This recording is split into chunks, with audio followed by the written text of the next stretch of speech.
Good morning, everybody. It is me, Jason Nedved, with Nedved Precision Shooting, for another weekend, another match.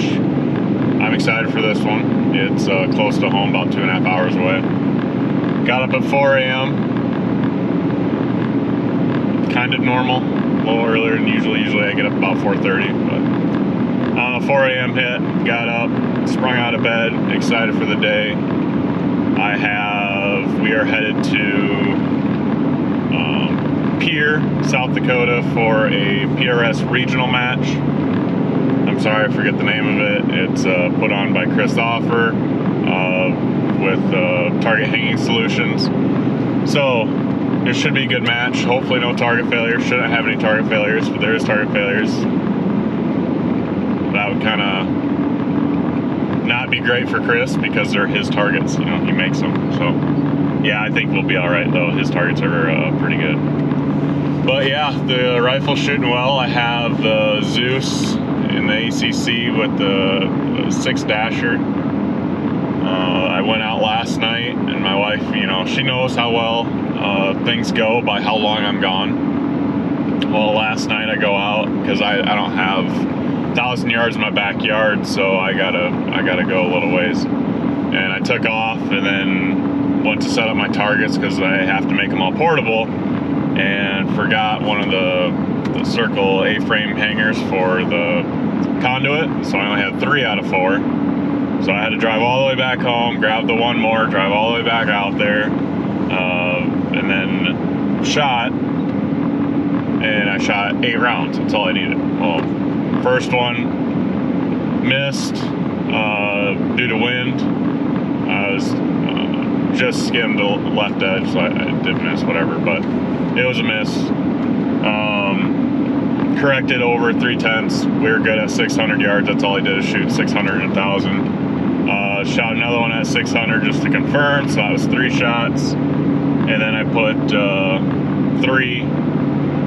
I got a target at 950.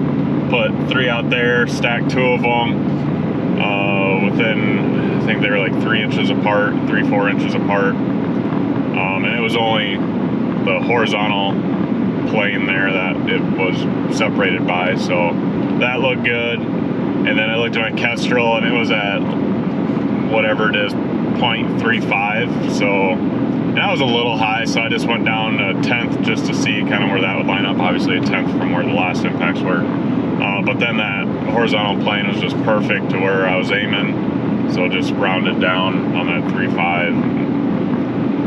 The wind picked up a little bit, so that shifted over, but yeah, I was really happy with that.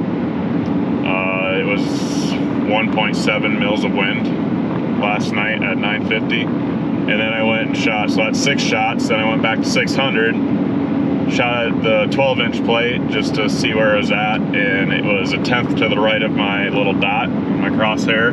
So then I went and shot at the 3-inch diamond at 600, so I set that up at the same time. Center punched that, so 8 rounds, that's all there is. So yeah, going to Pierre, I got an excellent squad, it looks like. I don't remember squatting up. People told me I may have, or if you didn't squat up, you automatically got squatted up, so I don't remember. There's so many matches. I absolutely love it. But my wife asked, you know, was it going pretty rough? You were gone for a while, you know, I was gone for an hour and a half. And I said, no, I only shot 8 rounds, but it just took me a while because I forgot part of my targets, or part of my frame, A-stand frame. So yeah, feeling good for the day. It's just a 1-day match. I got a good squad, so I feel if I'm able to keep up to Travis Stevens, he's in my squad, and Brody Oldfield, sorry man, Brody. If I keep up with Brody, we'll do all right today. There are some good shooters here. It's just a 1-day match, so we'll know in, I don't know, I can't do math, it's still early. And it's 45 degrees. It was 38 just a little bit ago. It's supposed to get up to 81. And the winds, when I looked, it was supposed to be 10 to 15. I'm like, okay, this will be good. Then I had a buddy call, and he's like, oh, it's going to be a good day, 5-10 mile per hour winds, it's going to be sunny and warm. It's, holy cow. So it's going to be a high scoring match for sure. So yeah, we're just going to get there. I got the trailer behind me, got some new products, so show those off. It's for the tripod. Just everybody's trying to modify something to have a rangefinder or their binoculars with a rangefinder in it, and then a spotter with a reticle in it, and then have their Kestrel or wind meter or something. Well, now I got these Leofoto Arca rails that have these heads that kind of move around, and will work really well for that. So I'm excited for it because it works well, and hopefully the other shooters like it as well, and obviously get one for their tripod setup. So, but I got that, got some other stuff in the back. I am bringing some stuff. I know people have been texting me and messaging me, which is great, just asking for me to bring stuff for them so they can get it on their rifles right away as soon as we get there. So yeah, got it before. I hope to be home to put my kids to bed, I hope. So yeah, I'll hopefully get some footage throughout the day, and hopefully it goes well. I'm excited. I think it should go well.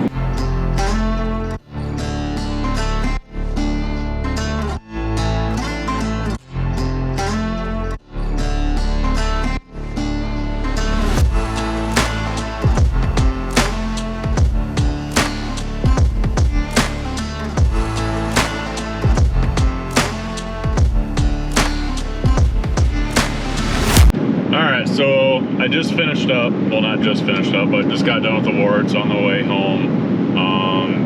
It's at 5:52, so it went a little longer than everybody expected, but we got out of there. It felt good. But started out the day with a clean, so that was nice, and then ended with a 3 out of 10, so that wasn't nice at all.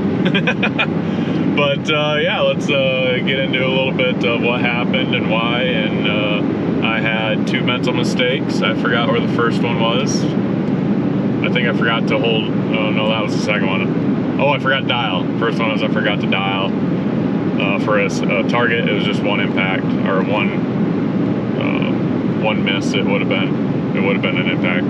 You guys know what I mean. And then the second one was I forgot to hold over, because it was a stage that you had to shoot close and far, but you really were moving and grooving. So it was a perfect mill between the near and the far target, so I went to hold over and I missed that. So, but anyway, let's get into it. Stage 2, that's where we started, so that's where I'm going to start. It's called puppers, so it's just a bunch of prairie dog targets at 346 to 7 and 38. First stage of the day. I don't know why. I've been asked, why do you have the first stage jitters? I have no idea. Especially when I know my rifle was shooting well last night. Shot 8 rounds, shot great, but I don't know why. But ended up cleaning it. Those little narrow targets. Wind calls were great all day, so that went well. Then you had stage 3, big square pan. What I did like about this course of fire is his targets in the landscape. He kind of put them in and out of there. Like one was like right in front of the creek. The other one was on top of a hill or just above the dam, or stuff like that. So that was pretty cool. And then one of the names of them, he put some thought into the names. I don't know if it's him or his wife. I know my wife likes putting names to it, not just stage 1, 2, 3. She likes to name them. But yeah, stage 3, big square pan. So that one was fun. We had wind on average probably 8 to 10 mile per hour. I think would have been a good 11 mile per hour would have been a good call. But I didn't win, so it wasn't a good enough call. But with the big square pan, you were going from a hard right and then working your way up and left. So that was nice. I like those stages that have a wider pan, so it's not just, oh, it's 3 o'clock wind, for example. It's 3 o'clock. Today it was anywhere between 6:30 to 9 o'clock wind, so that made things entertaining. But yeah, that big square pan was from 623 to 1082. I ended up getting a 6 out of 10. To be honest with you, you were laying prone behind the gun. The first one, stage 2 with the prairie dogs, you're shooting off a pallet. So sorry, let me get back to stage 2. You're shooting off a pallet that was missing some wood, and the guys in front of us, their bipods were like falling in between the pallets. So they were, you know, you're gonna shoot and then your gun would fall, or you'd rotate to a target, one of your bipods would fall in. So Travis had the idea of take your big OG sticky, my Get Light, you know, that hangs on the tripod, and yeah, that came in handy. So what we did is set that down and then put our bipod over it. So the bag was right here, you know, this part of my hand, and the bipod just went over it and just kind of held it up there. So if it did slip off or anything like that, you're good to go. You're still on that bag, that couldn't fall through. So that worked out for me, worked out for Travis. And then when I got up, Travis said, yeah, your gun didn't even move when I was rotating and stuff like that. I'm like, yeah, it's a little dasher. I understand how to manage it. You know, should have been fine, but it was just a kind of a oh crap situation. So yeah. And then 3, the big pan or the square pan, that went fine. 6 out of 10, not as great as I'd like. Pepe Tupu was stage 4. You had a skunk, a raccoon, bobcat, and bear. What I did like about Chris's match here is he did have some, it's not just a regular troop line. You did one, you know, you went out and did some different things, and then you'd have to rotate on like your 5th shot, or, you know, change positions and then re-engage the same target and then go back to middle, then near, things like that. So this is one of those that kind of did that. The skunk, the raccoon, the bobcat, and then the bear was the far target at 731. You'll assume position on the metal crates, and what we did with that metal crate is we'd get on the stable crate that you could bipod rear bag. That worked out. And then on the other one was flipped. So what my squad actually did is we got in the crate so that we could brace up against it. So we just did a game changer and a pro plate, obviously, and then was in the crate and then shot from inside and had it balanced on the outside. I got 8 out of 10, but I cleaned it. I didn't get my last 2 shots off on the bear because I was trying to take my time and make sure I got the wind because of the previous stage of 6 out of 10. Yeah. Can confirm, this was a fun little take on a confirmation target and a KYL or a TYL because you could move on. So it was a mini IPSC KYL at 380 yards. So you had large to small, 5 targets, okay? And then after you shoot the first one, you attempt to shoot the first one, and then you'd have to hit or miss, move on to the diamond at 542. You would have to hit that before coming back to target 2 of the IPSCs, and then go back up, go attempt to shoot target 2, hit or miss, move on, and then you go back to the diamond. You have to hit that before you come back down to the 3rd target. So it confused some people, but not a lot. It shouldn't have, but you shoot 1, that, 2, that, 3, that, you know, but if you miss the far one, you have to re-engage it to go back to the IPSC. But if you miss the IPSC, it's not like you re-engage the largest IPSC until you hit it. No, you move to target 2 and they're getting smaller and smaller. So that was a good one. I like that take on it. That was good. Stage 6, barrels of fun. That was a good one because he had a barrel like this and then another barrel like this. So you had to balance off one barrel, and this is one of those stages that the shooting order is kind of different. The shooter will assume a position on one of the barrels, engage targets near to far with 2 rounds each. Shooter will switch to a position on the other barrel after shot number 4, and then the remaining targets on that other barrel. So we did the cockeyed barrel first, balanced on that, put the medium heavy fill with the grass plate on that, and shot those first 4, and then went to the other barrel and bipod rear bagged that and shot your rest of the targets. There was an antelope, and the only antelope I missed was target 3 at 677. It was Skyline, but I was trying to read the grass because the wind was at like a 6:30, 7 o'clock. But then you're watching antelope and the wind was, all the grass is blowing straight to it. So I was trying to watch the grass. Kind of didn't go off my dope card, just literally was reading the grass on it. Got the first one right, double tap that. Second antelope, double tap that. And then the third antelope, it was skyline, so I couldn't see my miss, but I must have been way off on my wind call because it's an antelope, it's wide, and I still missed it.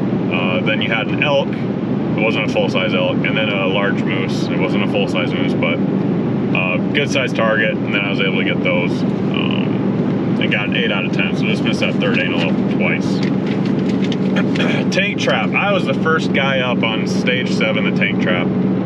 I did not watch the squad in front of me, so I looked at the first tank trap. Okay, I can shoot from the center of it, right? And we talked about, pre-planning. And then the left tank trap that you had to transition to after your 5th shot, so you had 3 targets out, 590, 650, 694.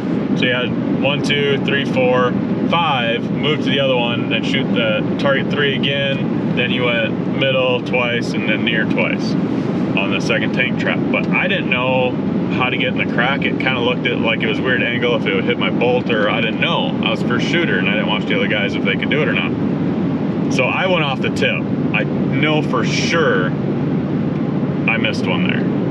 I know it because I wiggled right off of it. And then I think that first mental mistake that was on the squares because I missed, and then I'm like, oh shoot, okay, I got my wind figured out. And then I went to move over and I forgot to dial. So I missed off a wind. I'm like, holy cow, that looked low and left. And then I got under it, corrected my wind, and just at the base of the T-post, like shoot, I forgot to dial over, but it is what it is. Stage 8, or sorry, I don't remember if I finished talking about tank traps, but I went off the tip, I wiggled one off, and dropped one there.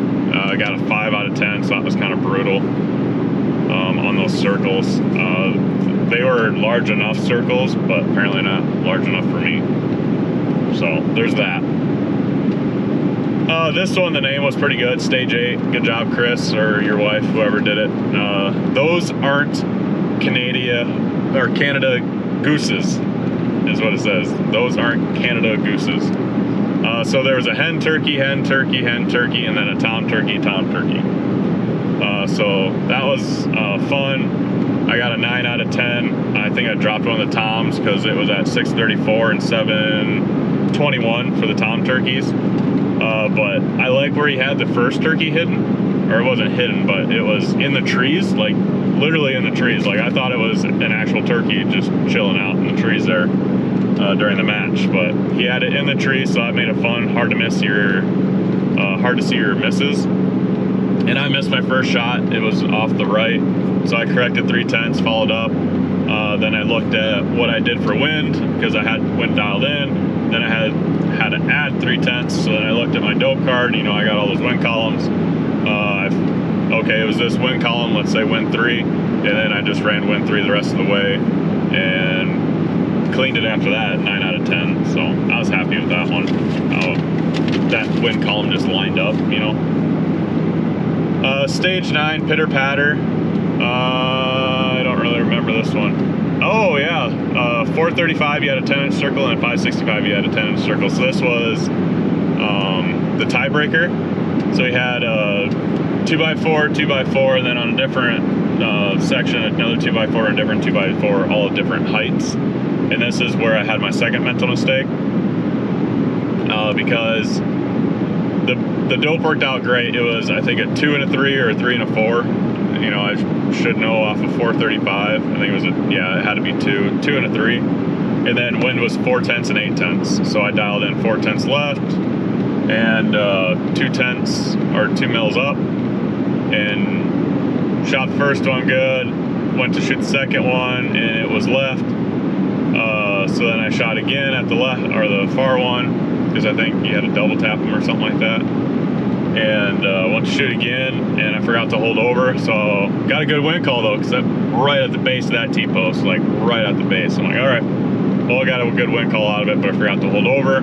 So I transitioned to the next position and shot, and got an 8 out of 10 on that. So yeah, that mental mistake cost me 1 point there because I would have missed due to wind anyway. But then that second shot gave me my wind call, so at least I learned from it. But at the same time, I dropped one because of I forgot to hold over. Stage 10, big city snipes. So this was a bunch of IPSCs from 615 out to 905. I swear to God, I wasn't lying to my squad, but that far one at 905, I needed 2/10 of wind. But then when other guys went up, and our dope has been pretty, you know, our wind was pretty similar all day, but that's how variable the winds were. For some reason, it was 2/10 for me. And for the other guys, it was 1.2 to 1.8 at 905 yards. So I got a 7 out of 10 because I would shoot and then follow. It was different. But it was good. It was prone. It was just these big IPSCs. It was a fun order because you did 615 was left, and then you came in to 480 to the right. Then your target 3 was really shot up. I don't know why, but the target 3 was really shot up at 731. Then you went up and right, and that was 788. And then you went hard left, or not hard left, but then you went to the left. And then you had a skyline dipstick at 905, so that was good. And it even says skyline. I do remember when I went to the Wisconsin Barrel Maker, they have so much else going on there, population, that they said in the stage brief, none of our targets are skyline. If you're looking at a skyline target, it's not for you, you know. And over here, we're being dicks about it, and hey, that one's skyline, so you better get a good wind call because it's gone if you don't. And then the last stage, stage 1, I don't know what happened. I was so far off, I was worried I had the wrong dope. I was worried I lost my 0 because it was just not working out. Travis thinks it was the wind, because if you would've, I didn't have a wind value that high because it was really calm. When I got my wind data, I did 4, 6, and 8. But then when Travis shot, it was like a 12 to 14-ish, I think he was saying. So I didn't even have that. But then you put that 12 to 14, or 10 to 14, whatever, in your Kestrel, and it actually raised your dope a 1/10 or a little bit more maybe. Because Travis says I was missing low and due to wind. Well, I didn't even have a wind column that high, so I can believe that. But I thought for a while there, my first 7 shots, I thought I was going to 0 stage because I cannot do it. So he started at 471, came in, and there was just a hole dug to the right of it at 377, and then 277